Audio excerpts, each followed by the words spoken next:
today I'm about to have a conversation with a very inspiring young man from the Akwa Ibom descent of Nigeria. And I'm hoping that we'll be able to, through our questions and follow-ups, be able to reach deep down in his heart and hear what he has to say about productivity, about creativity, about a better Akwa Ibom, a better Nigeria, and Akwa Ibom beyond oil, and maybe a Nigeria beyond oil. Okay, so it's going to be that kind of conversation, and I'm happy you could join us today. But I don't know if you have subscribed to my channel, but if you haven't, please do. Hit on the subscribe button and turn on the notification bell so you can have notifications when we make a new videos. I understand why I feel like that while saying that. It's a painful experience anyway. But thanks for joining us, and welcome to this conversation. Mr. Morgan, thanks for being on Passion TV one more time. It's a pleasure being here. It's always an exhilarating experience, particularly because I get to see a lot of light. Please promise me that we're going to have this easy conversation. You're not going to bring in the law jargons into this. That we are going to understand ourselves. Yes, we will understand ourselves, particularly our viewers too would have to understand what we're saying. So I'll do it for them, not for you. Not for me. Okay, that's fair. We can work with that. So, congratulations on successfully hosting Akwa Ibom Beyond Oil Summit. I hear that a lot, and every time I hear the congratulations, it will look like I bought a Lamborghini or I got married to a new wife. And well, I don't know. Oh, thank you. Thank you. There's an old wife. Thank you. You're welcome. Thank you. Okay. So how was it? Let's take us through the planning, the sweating, the worrying, the process that gave birth to that beautiful event. And meanwhile, we'll be running the pictures and some of the videos while this is going on. So it's okay to blow your trumpet. You do know if you don't blow it, someone would grab it from you and smash it. Well, thank you very much for having me. All right, the process. Akwa Ibom Beyond Oil, I'm sure you know the organization that hosted the summit. We'll get to talk about it. That was the Joseph Society Nigeria. I had to start with that because I really, really would like it to not be Morgan.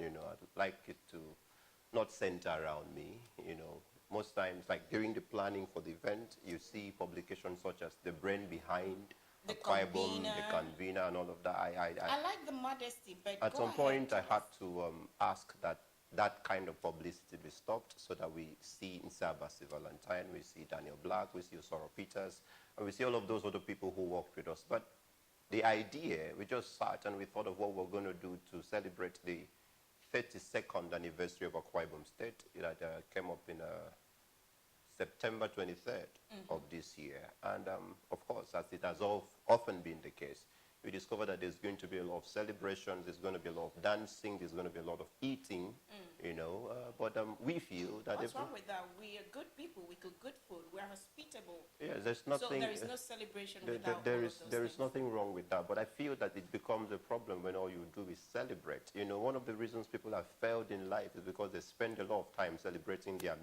you know, their little achievement. You know, so we feel that beyond those dance, beyond the celebrations, we needed to sit down to think, this is how far we've come.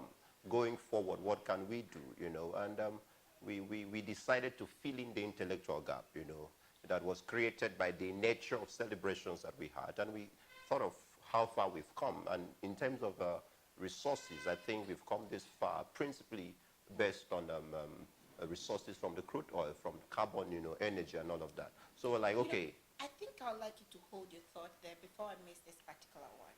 Okay. So, over time, I've seen the way we celebrate Akwa Ibom Day. I know it's been fun. It's but been right fun. now, it seems that the paradigm is shifting. What would you like the celebration to be like? What would you like to make the list of the activities that happen during the celebration of Akwa Ibom Day? What kind of things would you want to see? What kind of milestones would you want us to reach? What kind of events or activities should mark the celebration of an Akwa Ibom Day, a worthy Akwa Ibom Day? Well, I was thinking that those kind of questions should come at the end, but that's fine. Let's roll this. The first answer to that question is that I'd love to see the kind of events that was hosted by the Joseph Society, you know, being more prominent, being sponsored by the government when we're celebrating the Akwa Ibom Day. Why? You see, I feel that we are not where we're supposed to be as a state. As a matter of fact, every time we remember that we're 32, we should be very sober and not excited. You know, excitement should come when you've achieved, you know, some landmark achievement, when you've, you know, attained some, what would I call it? Some stages in your trajectory as a state. But what would you have loved us to have at this point to be able to proudly beat a hand on our chest and say we are Akwa Ibom and we are 32? Well, at first we should have, with all sense of modesty, we should understand that the world has moved away from religion. You know, we should understand that the world has moved away from everything being much talk, less walk. We should understand that leadership selection process has moved away from who's loyal to who to who's loyal to state. If we've done this, if we get it right in terms of leadership, if we get it right in terms of education, where our educational system prepares the youth for the future of work, you know, not where you sit in classroom and you learn and cram and pass your examination, but a system where from when you graduate you have solutions to the answers of societies, you know.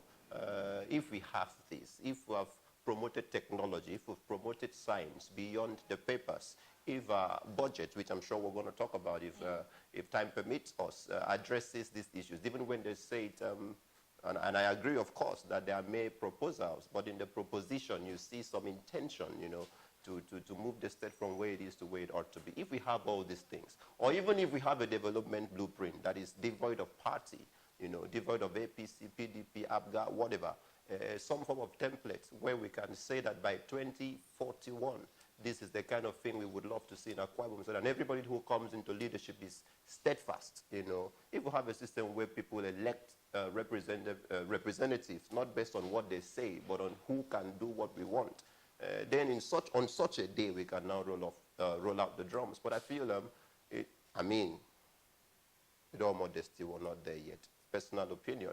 So on such days, where it's like a child who is 17 and has not started primary school, you know, and on the day of his birth, he goes to the market to buy new clothes. I'm your father, I flog you. You know, because you shouldn't buy nothing. Your mate at 17 have gained admission into university. And you're going to buy clothes to celebrate your birthday. You should get into the deepest part of your father's house and ask what is wrong with you. Find books to read. Beg people to teach you to get admissions to primary school, not celebrate. You know, so, yeah, we should dance. We should celebrate the cuisine. We should show our culture. But if the celebration won't bring money to us, let's not even celebrate. And you know, all of that. Listening to all that you've said, there's been thousands of questions in my mind. I read in a book that there are two kinds of religion, two kinds of economy. The religion economy and the intellectual The economy. knowledge economy. The knowledge economy. Thank you. So, I don't know if there will be a time when we in Akwa Ibom, let's put it out there, in Nigeria, will grow above the religion economy. You wonder if there's going to be a time. Yeah. Away from that, this opinion that we're not there yet, coming from a PDP person. Okay. So what I'm saying is, this opinion coming from you in People's Democratic Party, bearing in mind that your party has been in leadership ever since we came out from the military rule. I mean, it doesn't sit so well. No, it does. How does it sit so well? You see, so your party rewards by allowing people who are only loyal to a particular person to sit at the positions of authority. now let me make you understand a lot of things. Please do. Let me begin with myself, so that you might be able to appreciate that my opinion is not just political. Okay. The things I would say here, my philosophy, my leanings in life is not different when I'm talking personal development and when I'm talking state development. So the answers you'll be giving me No. are true answers, You can use it. You can use it anywhere. You can use it anywhere. I want to start with self. Okay. I wouldn't like to mention my age here. We shouldn't really do that. Yeah, we shouldn't. But we should. You know, it could encourage someone. I take the first. Okay. At my age, I feel that there are a lot of things I'm supposed to have achieved. I am not where I think I should be as a person. So every 24th of April, every year, I may have reasons to be excited. But one of the greatest part of my celebrations is to take stock. Like, Morgan, you were born so year. What have you done so far? What would you have done? What have people your age done that you have not done? Assuming you had this, that, what would you have done better and all of that? Now, in my assessment, I'm not where I'm supposed to be. In my assessment, there are some things I am supposed to have achieved long before now, which I have not achieved. Am I not grateful for where God has brought me to? I am. But is that the reason why I should close my mind and sit and celebrate and jump around when there are people who have gone far ahead of me? No. So we keep aspiring. We live in a present position, but we expect that we ought to be supposed to be better. So we do things that can put us on the right path towards, pursuing our dreams. Okay. So the fact that I have a leaning towards the PDP doesn't mean I should sit anywhere and say all is well. Okay. Doesn't mean that immediately I'm in the PDP I should tell you that all the roads in Akwa Ibom State have been constructed, that the educational system in Akwa Ibom State is the best in the world. It's not the best in the world. Anybody saying it is a liar, okay? So we need to address those things. I feel, again, let me emphasize this. I like people, at this point, of course, we are in governance, elections are finished. I feel that we should be state-centric. I feel that we should be people-oriented, Our interest should be on how to better the lots of the people in Akwa Ibom State, not necessarily saying what the government has done, what the government has not done, what a party has done, what a party has not done, because at the end of the day, history would pass the verdict.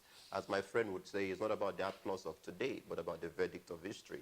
So, and when history would be speaking, granted that parties would be mentioned, but the loudest, reverberations, of history would be that he did well, he didn't do well. And in measuring the index, education, science, technology, tourism, where should we have been and where are we would be what would be talked about. Thank you.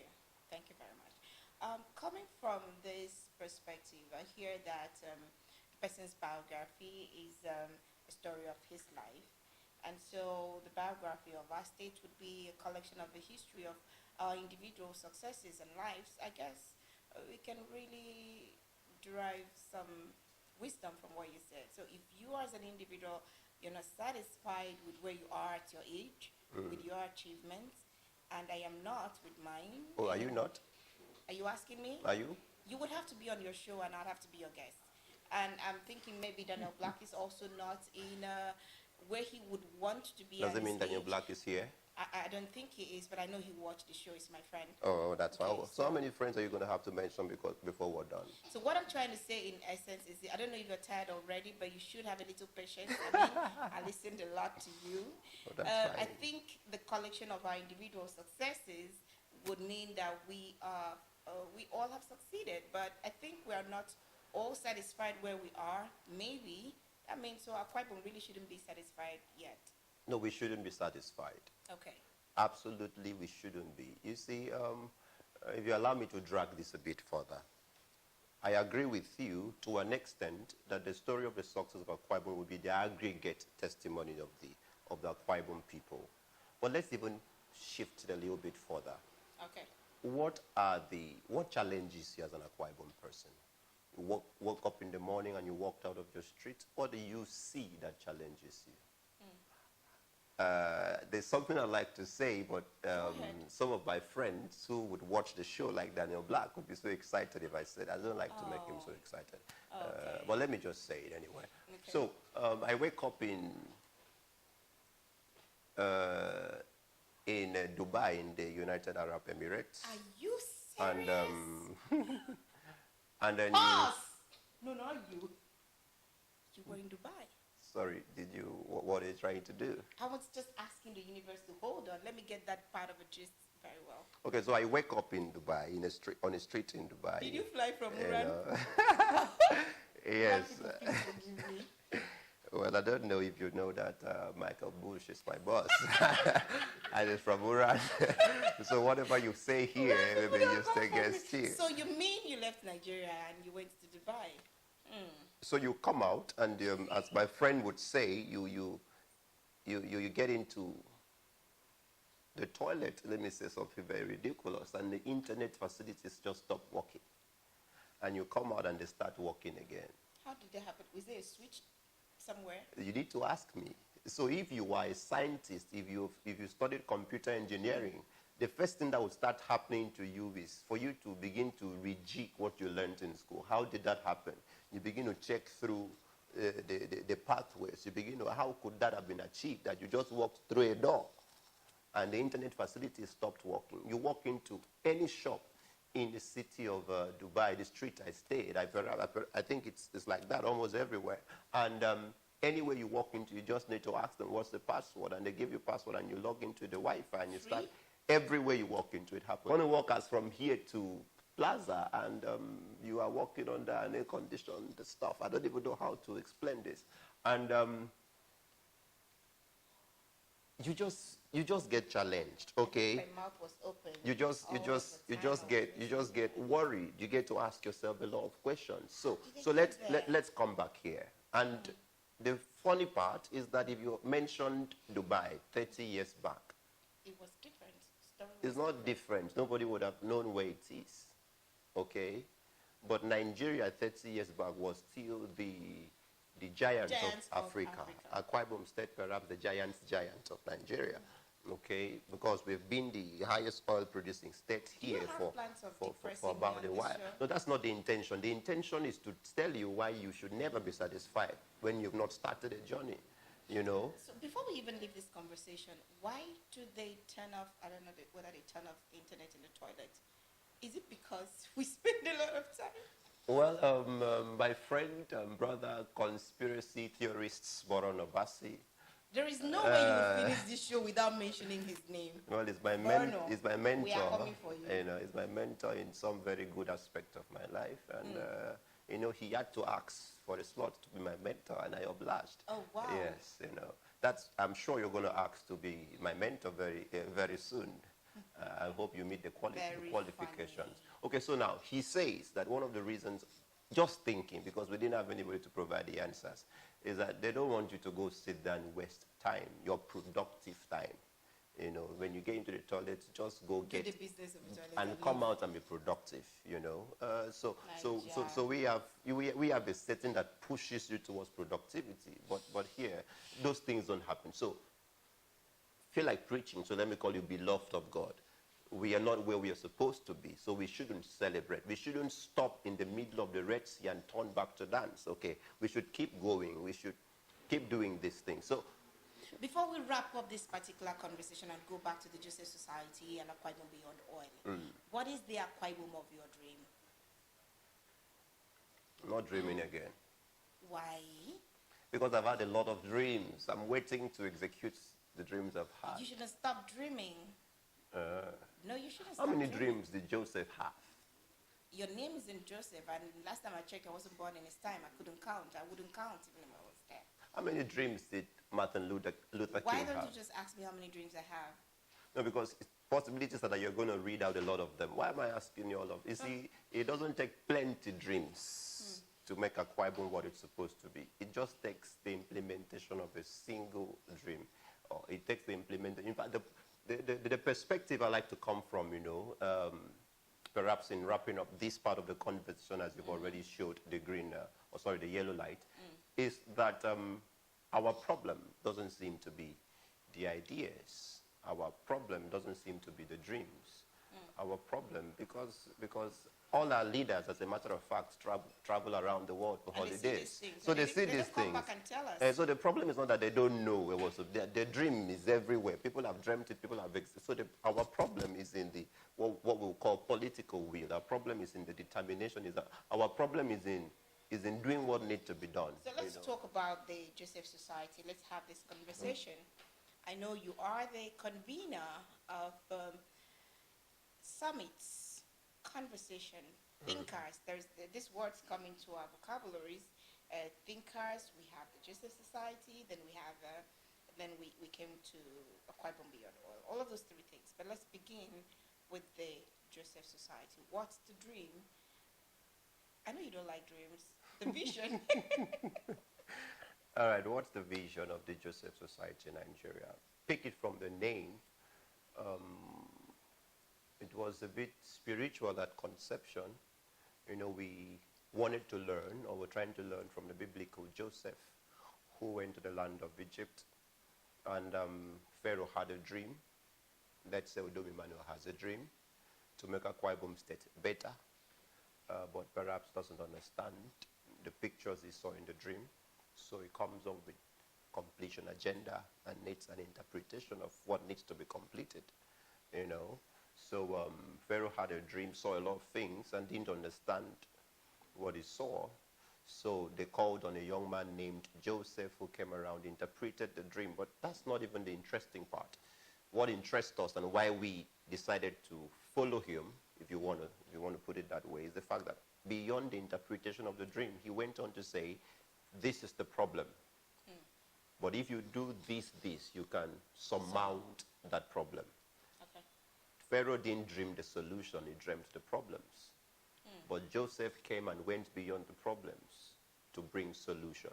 So the Joseph Society in Nigeria is a collection, a set of young minds in Akwa Ibom State in Nigeria who know, as we all know, that there are problems in the state.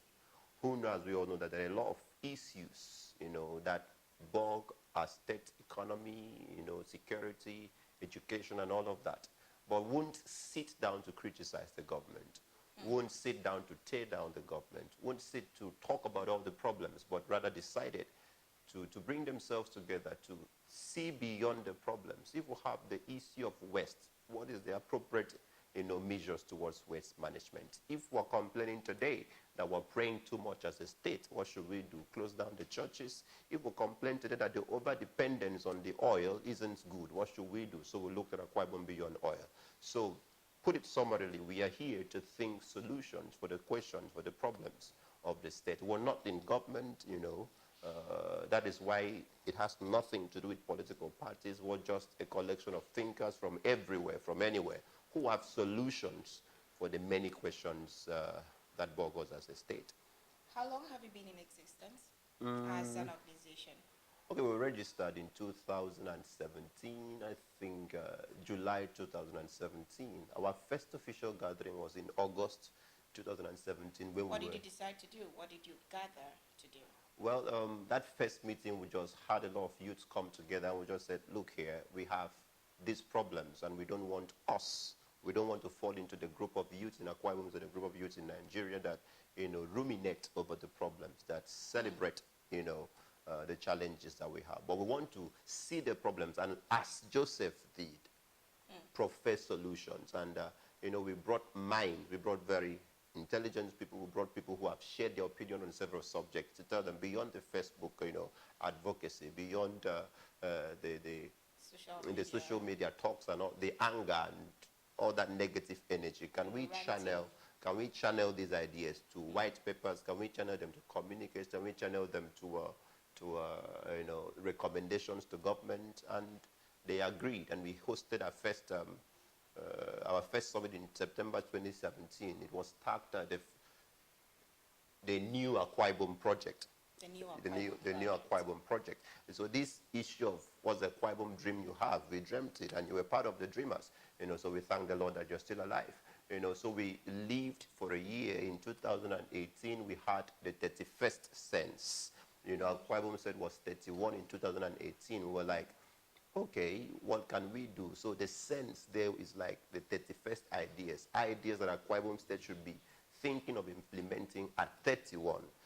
So that's how we came up with that. And, that was very broad. It seemed like it talked about everything. But in 2019, we discovered from the things we learned in 2018 that going too broad might be too big and it might become, a source of fear for even those who are supposed to implement those things. So let's leave that large framework and talk about something, break it down. Yeah. So that's how we now came down to talking about our source of revenue, talking about, our source of income, talking about what we can do beyond what we're doing. So we narrowed it down to Akwa Ibom beyond oil. And we looked at what we simply did there was, what can Akwa Ibom be if there was no oil? You know, if the oil loses its relevance at the international market, as it is already beginning to lose relevance, you know, with people like Elon Musk, you know, bringing out the Tesla motors. Again, I mentioned that police in Dubai are driving electric cars. You know, with all of those things happening, I think there was a motion on the floor of the assembly asking us to, you know, do something with electric cars. Well, it was a motion, and it remains a motion. You know, most of our motions remain motions. Yes, okay, so still, let's they are keep talking motionless. about the justice of society. Okay, so we got to where we are. We're about, call it 2 years. 2 years. In our third year now. Are you satisfied with the activities within the justice society? Well, our activities, yes, but with the progress, the outcome of the activities, no.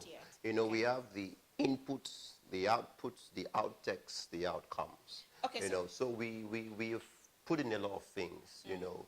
Let's say we have the meetings, the plannings, and that's all the inputs. The output is that we went to Emerald Event Center. We hosted that massive event, very massive on the internet. And I don't think there was anybody in Nigeria who didn't hear. But at some point, we were the third. We were third on Twitter ratings on that particular day. You know, so output. You were trending. Excellent. You know, if you came for the event, the ideas that were brewed, excellent whiskey would come out of it. You know, but the outcomes now should be, have those conversations affected, influence actions of government, influence actions of those who have the ability to influence policies. Remember, as I said, if Joseph said the things he said and Pharaoh did nothing about it, it would have just been another beautiful interpretation. So the Justice Society has spoken. So we've spoken. Now left for government to run, you know, to run with the ideas and all of that. Are your solutions practicable? Are your solutions those that can actually address the real problems that we are having as a people, as a state, as a nation? Let me answer this way. One of the things we talked about was the education system. We had Joyisa coming to speak from Lagos. Joyisa holds a PhD in curriculum studies and development. And so she brought her wealth of experience to the conference and talked about, addressed the nature of our school curriculum, particularly went down to the primary and secondary school education, because you need to understand that the foundations of education, in fact, real learning is at that stage. By the time you get to the university, if you didn't know how to speak good English, you're not going to know it again. That's true. Know. So she went that deep and talked about what we're learning. The national policy on education was set, as it were, when it was promulgated, to bring national unity, national integration. So the principal philosophy behind the Nigerian education system, which I'm sure you know that should be your field, what was that? It's exciting. What was that? You know, we were hoping to have a kind of education that brings together the different tribes in Nigeria into one indivisible. Unity. You understand that? Yes. But I mean, that's not where we are. You know, so if we're still trying to teach unity, then we'll be united losers in the global economy. You know, because we've gone beyond that. So she went down to talking about what are we teaching our primary school students? What are we teaching our secondary school students? Are we teaching them innovation? Are we teaching them creativity? Are we teaching them leadership, people's management? You know, are we teaching them, you know, how to be able to solve the problems of society? You know, so now what took me to this? We were able to address all of that. And she even came up with some form of workable curriculum, how to make little adjustments here and there to what we have currently that can agreed, however. Workable curriculum? Yes. Now, I'm coming to that. Agreed, as it were, that the issue of setting curriculum for education is not a state government issue, so to speak. If you know, it's not something you could just stand up and act. There are national bodies who are supposed to handle that and all of that. But we have private schools, for instance, in Akwa Ibom State. We have private schools who import the Montessori, curriculum and they teach it. All the accent, all the English that our children are now speaking, it is not on the operation or on the basis of the national policy on education. Wait till one of these new students, these new people call your name. And they're just going to make, sometimes they make it look like we never went to school, but, I'm a very proud person. I finished from Anak People's School of Biondo to go and hug a transformer. So they are workable, they were workable stuff. And to even prove its workability is that the Joseph Society, having, made the recommendations and passed them to the appropriate quarters. We're very lucky that a week to our summit, the state government held the first education summit where I was a participant. So after our summit, we tried to forward our recommendations. But beyond that, to prove its workability is the fact that the Joseph Society has even gone forward, to put things in place to ensure that if these people don't do anything about it, we pick up model secondary school, we pick up model primary school and do something about it. For instance, we are going to submit, by next month, some proposals to about 4 or 5 secondary schools in the state to introduce a course on leadership, Wow. for the secondary school students. It won't take anything than just 2-hour session in an entire week for them to sit down, learn leadership, and at the end of the day, you discover that those students, if they take it seriously, when they come to aspire for political offices tomorrow, are not just going to be crude leaders, but leaders who have learned some stuff. I hope you through the include process. followership too. And that's why. I hope you included contentment too, because greed is a real big problem in this place. Okay, so I think what we're going to do, I think what we'll do would be to draft you into the curriculum development committee so that you bring in the contentment. So while we continue on the program, you don't want to be a part of it? I am a part of it. What are you even saying? You're welcome. So let's continue. Thank you. Really? Okay, so is it really possible to have an Akwa Ibom beyond oil? I mean, the very day you had that summit, I saw a flip side of it fly on the internet. I didn't like it, to be honest. People were also asking questions like, have we even had an Akwa Ibom with oil? Are we done having the conversation on Akwa Ibom with oil? In my opinion, I thought maybe these people could wake up with the program, and make us have the conversation on Akwa Ibom with oil, okay? Because I thought it wasn't just necessary to have that competition, because I've always been an advocate of collaboration more than that of competition. Well, as a matter of fact, let me remind you that 2 days to the summit, you made a post on Facebook and you asked, is it possible to have Akwa Ibom beyond oil? I think I discussed it with some of my friends. I asked them, is she being pessimistic or she wants to generate conversation? Okay, so what are you doing right now? The memo served. The memo, sir. I equally got... Not received. All right, no problem. We'll check that after the program. Thank you.